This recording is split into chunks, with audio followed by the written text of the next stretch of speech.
After 107 days, a milestone in the efforts to end the BP disaster. Today, government officials in BP said the well was essentially sealed off. That after the static kill operation pumped heavy drilling mud into it. And just a short time ago, retired Admiral Thad Allen gave BP the green light to cement the damaged well. Now, earlier in the day, a new government report said about 75% of the oil that flowed into the Gulf is gone, which President Obama was quick to seize on. Listen. The report out today by our scientists show that the vast majority of the spilled oil has been dispersed or removed from the water. So the long battle to stop the leak and contain the oil is finally close to coming to an end. And we are very pleased with that. Not everyone agrees with that, however, that assessment. The methodology of the report isn't really clear, and the group, now the NOAA, the group that released the report, they're the same ones who claimed that only 5,000 barrels of oil were pouring out of the well based on surface images, and now they say, oh, well, actually back then about 60,000 barrels a day were pouring out. Tom Foreman joins us with the latest. Tom? Yeah, hi, Anderson. You know, the government's analysis of what happened to the nearly 5 million barrels of oil that gushed from that well is raising hope and sharp skepticism here on the coast tonight. Look at this. The report says a quarter of the oil was taken care of by burning, skimming, or direct capture. Another quarter naturally evaporated or dissolved.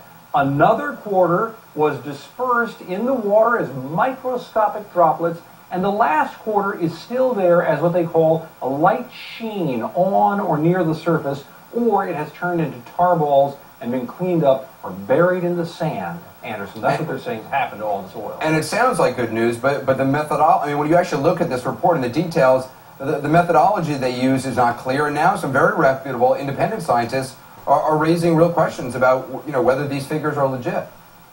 Yeah, well, you know, and that's a fair question, as I've raised before. And the truth is that when you talk to the people along the Gulf here, some of them buy all of this, but many emphatically do not. Over and over again, folks have told me that they think the government and BP, despite all of these pledges of transparency, have misled them and hidden information. That's what people on the Gulf keep telling me. And listen to what a woman said today in a fishing town here about this government report when I went down to talk to her. Her name is Phoebe Jones. If they're doing so good, why are all these people still here working? Why? Because they're not done. So you don't believe what you're being told? No, I don't. I mean, they sprayed all these dispersants and stuff, and it made the oil sink. So, of course, it's going to be off the top, because it all sunk. Why would they be saying they're making all this progress if it's not true, though? Because they want to cover their butts. They actually want to cover their butts. Because they know they got more problems ahead. Because when all these other people around here start getting sicker and sicker, they'll see it.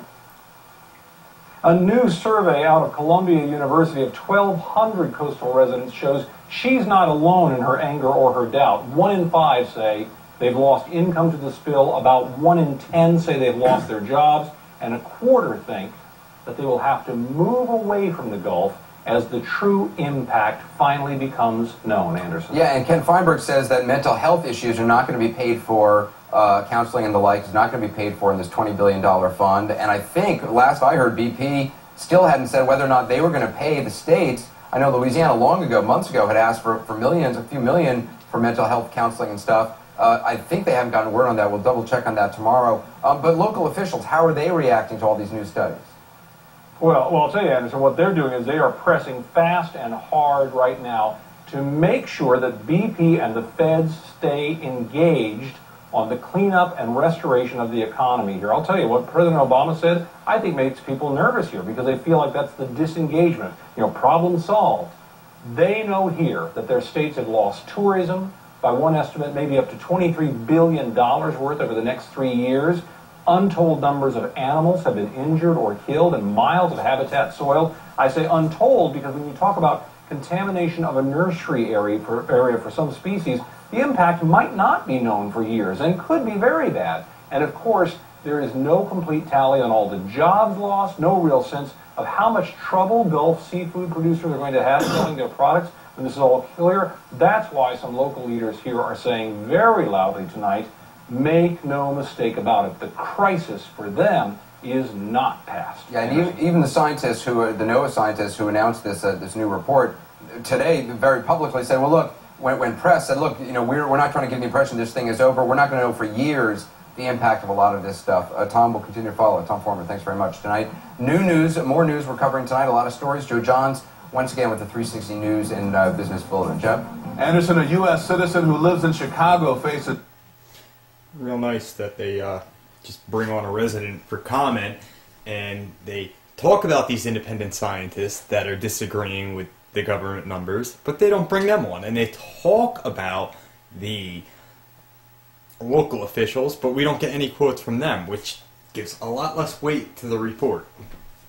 And did you see the nice little caption down at the bottom? Oil may be gone, but skepticism remains. Well, you just reported that the oil wasn't gone, that it's still there. Dispersed oil, 25% of it has been dispersed. Well, guess what? That's still in the water column. So that means half of the water is there, and that is a lot of oil, depending on whose estimates you go by. That could be, 4.9 million is the new number that they just came up with. So that could be, a good 2.5 billion barrel or 2.5 million barrels of oil just sitting there floating around, still in the water, more than what was released from Ixtoc, 10 times the amount of the Exxon Valdez. This is a mess.